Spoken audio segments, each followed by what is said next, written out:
Kwa majina naitwa Dr. Mary Maige, ni mtafiti mkuu mwandamizi kutoka taasisi ya utafiti wa magonjwa ya binadamu NIMR, lakini vile ni mkurugenzi wa taarifa na kurekebu tafiti kwenye taasisi hii ya NIMR. Kwenye mkutano huu wa mwaka wa madaktari, kama taasisi tulikuwa na wasilisho la kuonyesha jinsi gani ambavyo tafiti zinaweza kutumika kwenye kutoa mwelekeo wa miongozo yetu, lakini vile vile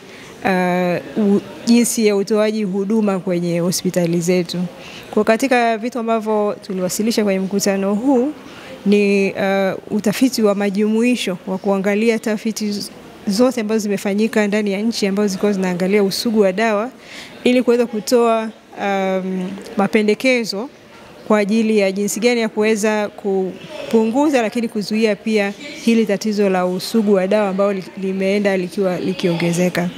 Kwa hiyo rai yangu leo ni kwamba haya mambo ambayo tunaongea kila siku kwenye vyombo vya habari kwamba usugu wa vimelea unaongezeka ni kutokana pia na matumizi holela ya hizi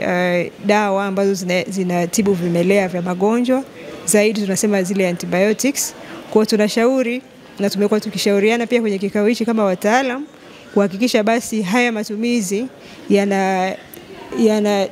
yanafanyika kwa kufuata miongozo iliyopo, lakini vile vile wananchi moja kwa moja wanaweza kuchangia kwa kiasi kikubwa kwenye pia kupunguza huo wingi wa usugu wa dawa kwa kuacha yale matumizi holela, kwamba umesikia kichwa kinauma umeenda kuchukua antibiotic kwenye duka la dawa karibu, ama umesikia kikohozi kidogo basi umeenda kuchukua antibiotic. Kwa hiyo tunashauri antibiotic zitumike pale ambapo vipimo husika vimefanyika kwenye hospitali na ule ugonjwa kuwa umethibitika, ama kwa kushauriwa na kupewa maelekezo mahususi na daktari. Kwa hiyo hayo ndio yalikuwa